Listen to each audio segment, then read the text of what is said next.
Well, welcome to the fun and mentals of real estate. We have lots of fun today. But first, wait a minute, I have a question of the day. Glenn, does the National Association of Realtors settlement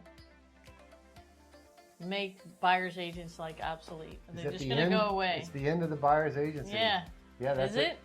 No, of course not. Okay, all right. So I mean, Just that would mean that nobody's representing the buyer.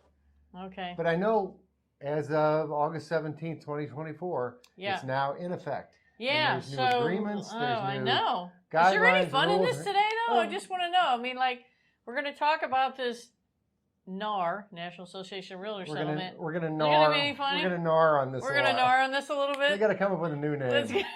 They got to come up with a new name. Something better than NAR. Okay. So I'm your host here, Angela Dillmon at Keller Williams Realty Chesterfield, and this is my wealth building partner, Glen Calvin at Guild Mortgage, and this is affecting all of us. This is affecting not only how you show a house, it's affecting how we finance a house, and who pays for what, and how it gets settled at the closing table. Right. So this took effect August 17th.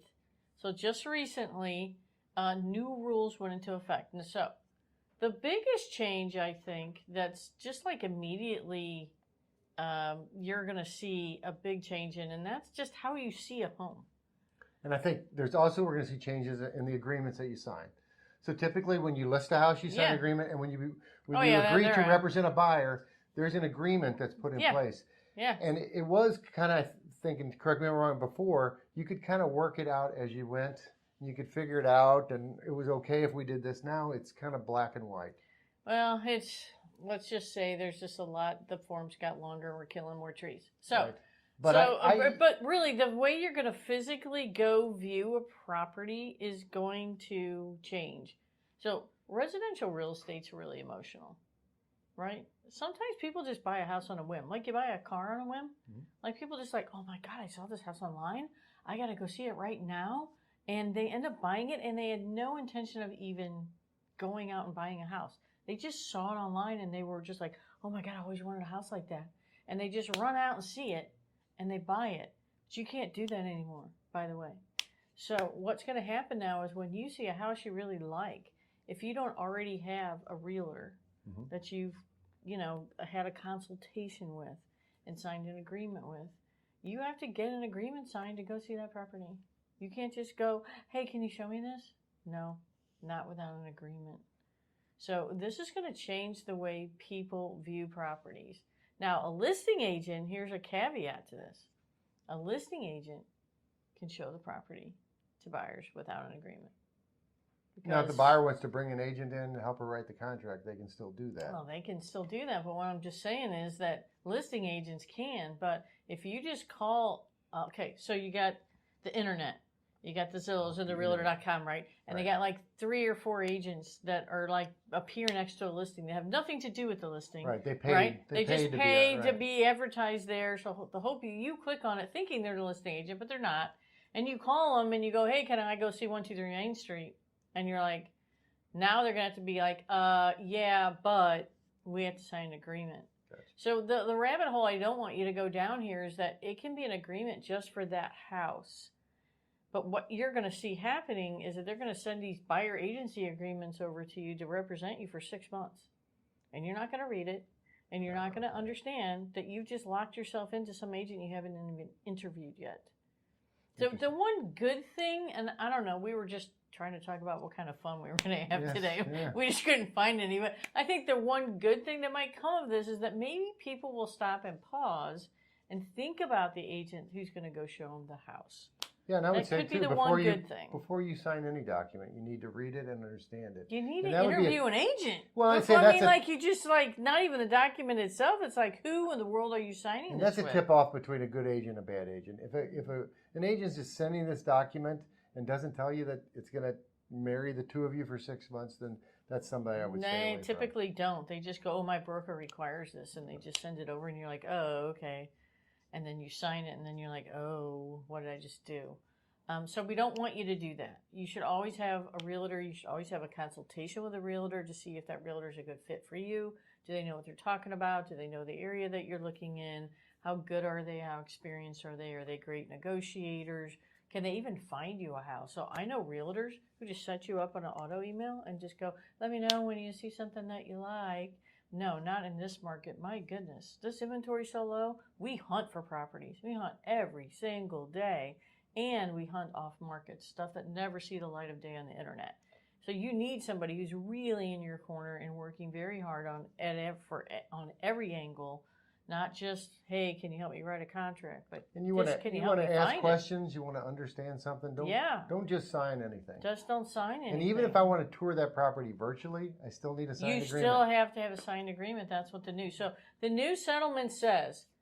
You have to have an agreement with an agent that has a specific amount of commission. They call it compensation now.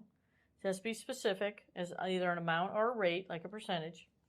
It has to be an objective rate, so it can't just be, hey, whatever the seller's offering. No, it can't be that. It has to be a certain percentage or a certain flat fee. The buyer's agent can't receive more than's on the agreement. So if the seller says, yeah, I'll pay out 2.7 to a buyer's agent and you only have 2.5 in your agreement, you can't take that 0.2 extra. Can you modify the agreement? You can modify it. Gotcha, You can modify it for each property if you have to. It's just a lot of, and like I said, we're killing more trees. A lot of extra paperwork. Okay, and then it has to state that broker fees are negotiable, and that's really the crux of this whole lawsuit, that they didn't think that sellers knew that even what they offered out to a buyer's agent was negotiable. And I go back, the good realtors explain that to their sellers. And it's always been a certain way, and I think in some ways it'll keep being a certain way. Yeah. And I think we fought that dual agency years ago, but just so people that are just starting their search right now know that typically somebody has one agent that lists the house and another agent that will represent the buyer. And the two of them come together. Right. And what's happened for 150 years is the commission was part of the sales price and it was split out between the seller and the buyer. Yeah. And really it hasn't changed that much. I think it's just, looks like to me like it's just a lot more disclosing and a lot more upfront paperwork. Yeah, a lot more conversation about it. And now you can't have commissions on MLS either.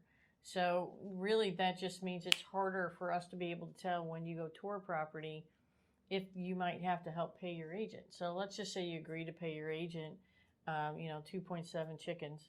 We'll say chickens. Right, and the seller's only offering 2.25 chickens. You might have to bring 0.5 chickens to the table. So you might have to help a little bit, which usually, might be 1,000, might be 2,000. And that's where it comes into lending because this whole thing, they thought they were like, oh, we're going to straighten all you guys out. Now what they've done is really done a disservice to a lot of buyers on the lending side. Yes, yeah. So let's just talk VA first. VA was the very first thing everybody thought of because VA... They were adamant that the veteran could not pay any administrative fees, any part of the commission. Commissions, nothing. They couldn't do anything with their agent. Not allowed. When this ruling came out, they made a temporary adjustment, and now they will allow it. Now they're going to allow it. It's temporary, though. It's not permanent, so we don't know when it may change. But then MHDC just came out with, that's the Missouri Bond Department, which helps first-time home buyers.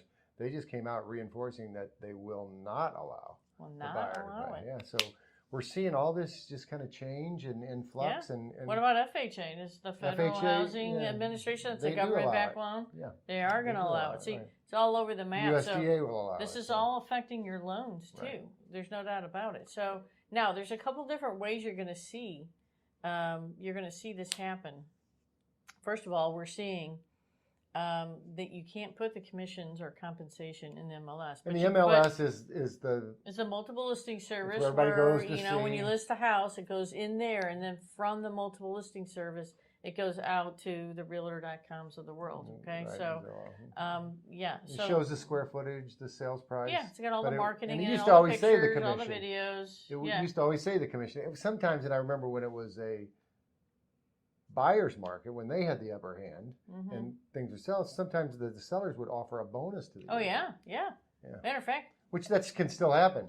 Oh yeah, absolutely. Bonuses are totally fine, and you can receive bonuses. It's not a problem. It's paid for by the seller. Yeah, but it still has to be in your agreement, so you're going to modify the agreement if they're offering one. So my question to you is, who pays the selling agent when she sells? She's representing a client, right?